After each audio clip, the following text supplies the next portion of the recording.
हरे कृष्णा। नमः संस्कृताय प्रिय मित्राणि। सुप्रभातम। कैसे हैं आप सभी? आशा करती हूँ अच्छे होंगे।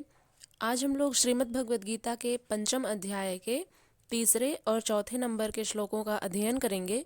इसके पूर्व हम लोग 2 श्लोकों तक अध्ययन कर लिए थे, जिसमें हमने जाना था कि श्री भगवान अर्जुन से पूछने पर ये कहते हैं कि हे अर्जुन, संन्यास माध्यम से किया जाने वाला कर्म अर्थात ज्ञान मार्ग से किया जाने वाला कर्म और कर्मयोग, जो दूसरे श्लोक में है कर्मयोग यानी निष्काम भावना से किया जाने वाला जो कर्म है, ये दोनों ही परम श्रेय को दिलाने वाले हैं। तो पहले श्लोक में अर्जुन बोले, प्रश्न किए कि हे केशव, आप मुझे बताइए कि ज्ञान मार्ग ज़्यादा श्रेष्ठ है या फिर जो कर्म योग है वो ज़्यादा श्रेष्ठ है। कर्म योग या फिर ज्ञान योग, इन दोनों में से जो अधिक श्रेयस्कर है वह मेरे लिए सुनिश्चित करके कहिए, ऐसा उन्होंने पहले श्लोक में पूछा था। उसके बाद दूसरे श्लोक में श्री भगवान उसका उत्तर देते हुए कहते हैं कि अर्जुन, ये दोनों ही मार्ग परम श्रेयस्कर हैं, अतः इन दोनों मार्गों में से तुम कोई सा भी एक मार्ग चुन सकते हो, परंतु इन दोनों मार्गों में संन्यास अथवा ज्ञान दृष्टि से किए जाने वाले कर्म की अपेक्षा निष्काम कर्म योग श्रेष्ठ है। इन दोनों में से ज्ञान योग और कर्म योग में से तुम कर्म योग को करो, वही श्रेष्ठ है। अब प्रश्न स्वाभाविक उठ सकता है कि अभी तक तो श्री भगवान ने कहा कि ज्ञान योग और कर्म योग दोनों ही श्रेष्ठ है, इसमें से जो कर्म योग है उसमें कर्म संन्यास और जो संन्यास माध्यम से किया जाने वाला कर्म और ज्ञान मार्ग से किया जाने वाला कर्म योग, ये दोनों ही निष्काम भावना से किए जाने वाले कर्म परम श्रेयस्कर हैं। लेकिन इसमें से जो निष्काम कर्म योग है वो अत्यंत श्रेष्ठ है। तो अब इसमें प्रश्न उठना स्वाभाविक है कि जो है ये कर्मयोग, निष्काम कर्मयोग श्रेष्ठ क्यों है। तो उस पर तीसरे श्लोक में श्री भगवान उसका उत्तर देते हुए कहते हैं,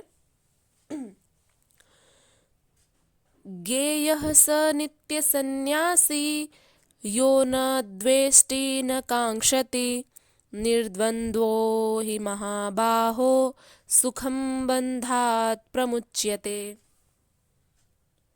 अर्थात श्री भगवान अर्जुन से कहते हैं उत्तर देते हुए कि ज्ञेयः स नित्य सन्यासी, ज्ञेयः यानी कि ज्ञात है, स माने वह, नित्य सन्यासी, नित्य यानी कि नित्य, सन्यासी यानी कि सन्यासी, यो माने जो, न द्वेष्टि, द्वेष नहीं करता है, न कांक्षति और ना ही किसी चीज की आकांक्षा करता है, निर्द्वंद्वो ही, निर्द्वंद्व है जो, यानी कि इन द्वंद्वों से, जो सांसारिक द्वंद्व हैं इनसे जो परे है। द्वंद्व कौन कौन से हैं?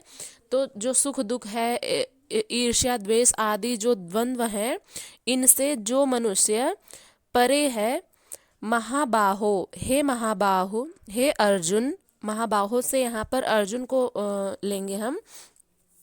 महाबाहो शब्द अर्जुन के लिए संबोधित किया गया है।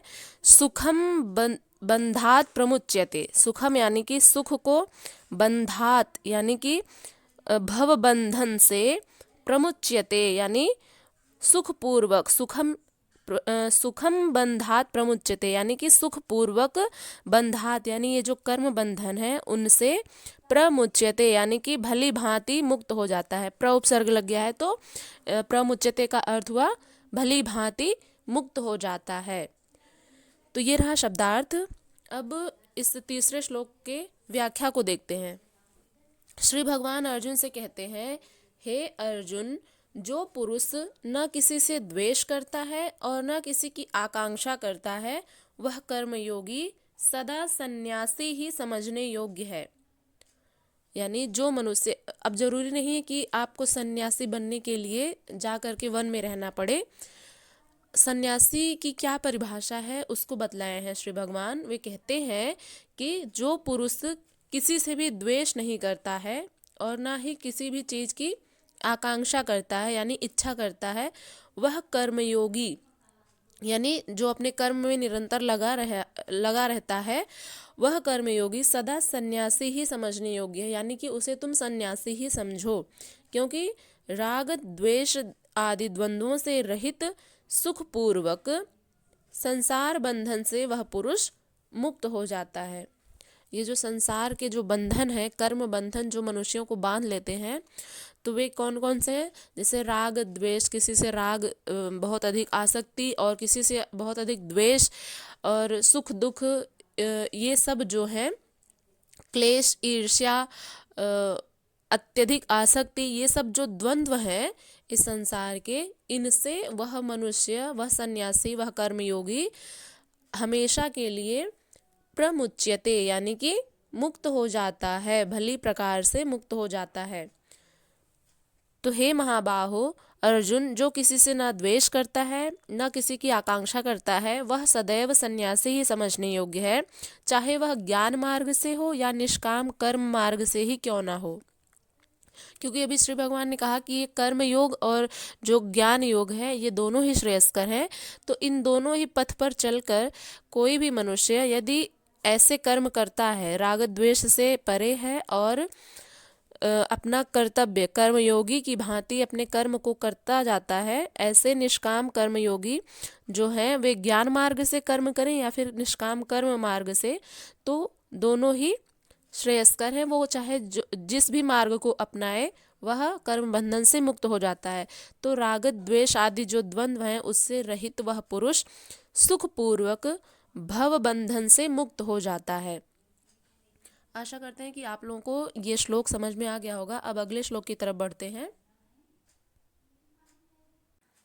अगला श्लोक है गीता के 5वें अध्याय का 4था श्लोक। श्री भगवान क्या कहते हैं, उन्हीं के वचन हैं ये। सांख्य योगौ पृथक बालाः प्रवदन्ति न पंडिताः एकमप्यास्थितः सम्यक् उभयोर्विन्दते फलम्। अर्थात इसके सबसे पहले शब्दार्थ और फिर उसके बाद इसकी व्याख्या को देखेंगे। तो श्री भगवान क्या कहते हैं, सांख्य योगो, यानी यहाँ पर सांख्य योगौ कहा गया है, तो यानी कि इसमें दो चीज़ें हैं, सांख्य योग भी है और जो कर्म योग है वह भी। तो सांख्य योग को ज्ञान योग हम समझ सकते हैं, और जो हमारा कर्म योग है वह, तो ये दोनों ही पृथक बालाह, यानी पृथक का अर्थ होता है अलग अलग, बालाह यानी कि बताते हैं, बालाह यानी कि जो अभी बालक हैं, यानी कि जो जिनके पास अभी कम बुद्धि है, प्रवदंती यानी बतलाते हैं, न पंडिताह जो पंडित नहीं है। पंडित से तात्पर्य यहाँ पर किसी जाति विशेष से नहीं है। पंडित का अर्थ है जो निरंतर परमात्मा का चिंतन करते हैं और अपने उस कर्म को करते हुए सभी मनुष्यों के लिए, सभी सामाजिक मनुष्यों के लिए निष्काम कर्म करते रहते हैं, उनके भलाई हेतु परमात्मा की प्रार्थना करते हैं, परमात्मा के ही चिंतन में निरंतर डूबे रहते हैं। ऐसे लोग ही ज्ञानी कहलाते हैं, पंडित कहलाते हैं। तो यहाँ पर पंडित से तात्पर्य ज्ञानी से है, और यही पंडित शब्द का सही अर्थ भी है। तो यहाँ पर किसी जाति विशेष से नहीं है। तो श्री भगवान कहते हैं कि प्रवदन्ति न पंडिताः, तो ऐसे लोग ज्ञानी नहीं कहलाते, क्योंकि उन्हें बालाह शब्द से कहा है भगवान ने कि वो बालक है। यानी कि बालक कैसा होता है, मंद बुद्धि का होता है, उसे उतनी समझ नहीं रहती।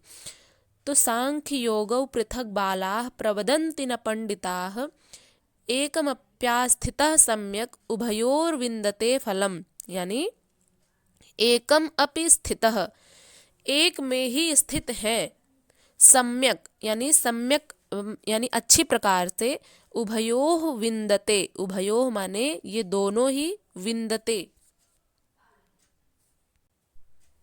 विन्दते फलम यानी कि भली प्रकार से परमात्मा को ही फल रूप प्राप्त होता है। एकम अपि स्थितः यानी एक में ही स्थित हैं, ये दोनों एक में ही स्थित रहते हुए, सम्यक यानी अच्छी प्रकार स्थित होता हुआ, उभयोः विन्दते यानी दोनों ही जो कर्म योग हैं और ज्ञान योग, ये दोनों ही विन्दते फलम फल रूप परमात्मा को प्राप्त होता है, यानी दोनों का फल एक ही है, इसलिए दोनों एक ही समान है। तो ये रहा शब्दार्थ। अब इसकी व्याख्या देखते हैं कि श्री भगवान अर्जुन से कहते हैं कि उपर्युक्त संन्यास और कर्म योग को, अभी जो हमने तीसरे श्लोक में पढ़ा कि जो कर्म योग है और ज्ञान योग है, उसको संन्यास और कर्म योग को मूर्ख लोग ही, बालाह यानी जो मंद बुद्धि के लोग हैं, वे लोग पृथक पृथक फल देने वाले कहते हैं। यानी कि जिनको कम बुद्धि है, जिन्हें पता नहीं है पूरी तरह से, वे ही इनका फल जो है अलग अलग बतलाते हैं कि ज्ञान योग से कर्म करोगे तो अलग फल मिलेगा, कर्म योग से अपना जो कर्म करोगे तो अलग फल मिलेगा। तो इस प्रकार जो है मंद बुद्धि लोग ही बतलाते हैं, ना कि पंडित जन। प्रवदंति न पंडिता है, इस प्रकार से पंडित जन नहीं बतलाते हैं, क्योंकि दोनों में से एक में भी सम्यक प्रकार से स्थित पुरुष दोनों के फल रूप परमात्मा को प्राप्त हो जाता है। यानी कि दोनों ही मार्ग पर चलकर हमें परमात्मा की प्राप्ति हो सकती है और हो जाती है, ऐसा श्री भगवान भी बतला रहे हैं। तो हमें इन दोनों में से कोई सा भी एक मार्ग चुन करके अपना कर्म करना चाहिए। तो निष्काम कर्म योग तथा ज्ञान योग, इन दोनों को वही अलग अलग बताते हैं जिनकी समझ इस पथ में अभी बहुत हल्की है, यानी पृथक बालाह। जो लोग इसको अलग अलग बतलाते हैं वे अभी बालक हैं, यानी मंद बुद्धि के लोग हैं, न कि पूर्ण ज्ञाता पंडित लोग। तो जिनको ज्ञान रहेगा वे लोग क्यों ऐसा बतलाएंगे, वे तो यही कहेंगे कि दोनों ही मार्ग श्रेयस्कर हैं और दोनों का परिणाम जो है वो एक ही है, परमात्मा की प्राप्ति। क्योंकि दोनों में एक भी यदि दोनों ही मार्ग में एक में भी यदि पूरी तरह से स्थित हुआ मनुष्य, दोनों के फल रूप परमात्मा को प्राप्त होता है। दोनों का फल एक है, इसलिए दोनों एक ही समान है। तो हम सब भी इनमें से कोई सा भी एक मार्ग चुन करके परमात्मा की प्राप्ति कर सकते हैं। उस पर चलकर निष्काम कर्म योग की भावना रखते हुए हम अवश्य परमात्मा से मिल सकते हैं। और यहाँ तक आप लोगों को यदि कोई भी संशय हो तो निसंदेह आप लोग पूछ सकते हैं और अपना फीडबैक देना बिल्कुल मत भूलिएगा कि कैसी लगी व्याख्या।